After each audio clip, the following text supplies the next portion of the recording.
Kailangan ba og daghang kwarta para maka-invest sa dagkong kumpanya? This brings us to the discussion of board lot. Mao ni ang minimum number of shares nga imong mapalit for a specific price range. Diri pod na makabalo kung pila ang kailangan nato para maka-invest sa stock sa companies.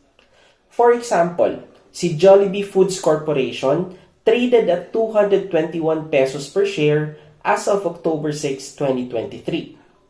Makita na to sa board lot table that it's trading between 50 pesos to 995.5 pesos price range. Ug ang minimum number of shares na pwede i-trade is 10 shares. Pasabot ani, kailangan lang nato og 2,200 pesos kapin para makapalit og 10 shares of Jollibee Foods Corporation. Again, you don't need a lot of money in order to invest. Tanaw na to ron kung nasabtan ba jud ninyo. Butang ta si URC or Universal Robina Corporation nag-trade around 117.8 pesos. Pila inyong minimum kailangan para maka-invest kay URC? Comment below.